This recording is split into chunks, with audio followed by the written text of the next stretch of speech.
Hello, good morning mga ka-farmers. Ang topic natin ngayon ay yung tungkol sa mga pulit. Marami kasi ang nagtatanong kung kailan ba talaga pwede ng pakastahan ang pulit. Sa pinakalumang paraan ng pagkasta ng pulit, yung ang manok hinawakan sa likod, tapos bumubuka ang pakpak nila, parang yuyuko sila. Yun ang pinaka mabisang paraan talaga. Lumang-luma ng paraan yan na malaman na yung pulit pwede na siyang pakastahan, kasi nalilito sila kung kailan ba talaga. Paano ba malalaman natin pulit kasi yun? Wala pang, hindi pa nakakastahan kahit minsan.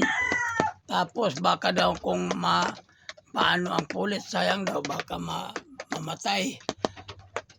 Di, yun ang talagang makalumang paraan. Pero sa ngayon, iba-iba kasi ang paraan.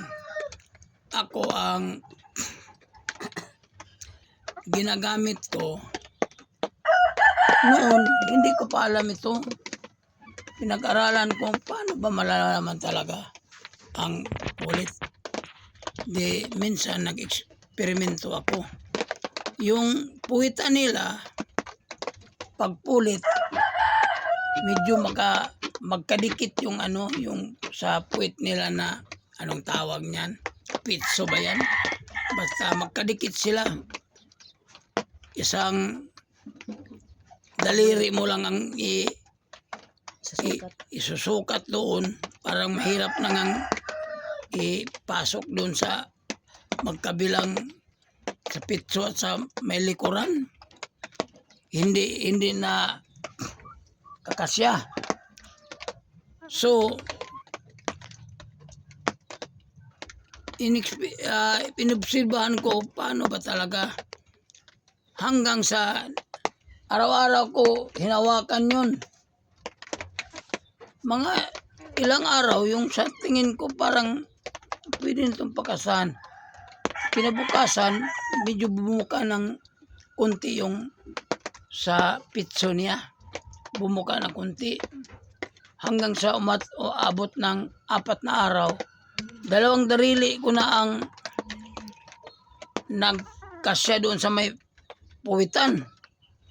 Di, hinintay ko pa hanggang sa mga 6 na araw, 3 kamay ko na, pwede ko nang ipasok din sa may pitso. Yung ko pwede na siguro itong pakastahan. Di, trinay kong pakastahan doon sa lalaking manok ko. Ayun, pakastahan. Pagdating mula ng pinakastahan ko, mga 3 araw, nagsimula na siyang mangitlog. Yun pala pag 3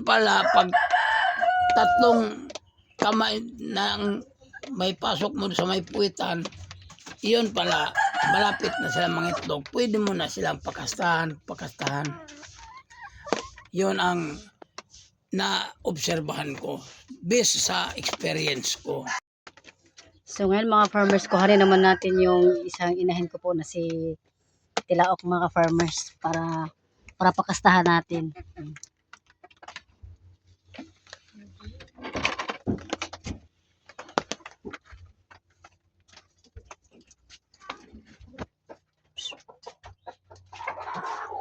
Yan. Papakastahan natin si Tilaok. Yan.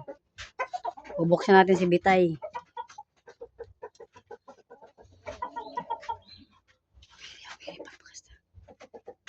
Baba na ikaw, Bitay, baba. Papakastahan natin si Tilaok na inahin. Baba. Yan na, tumalon.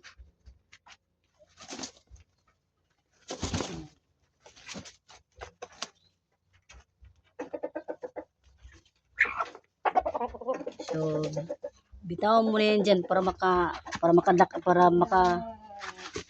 kalakad-lakad mo na siya dyan.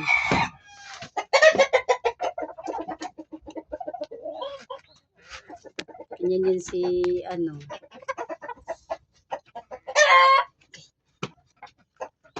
ganyan yung si, namin, si Tilaok.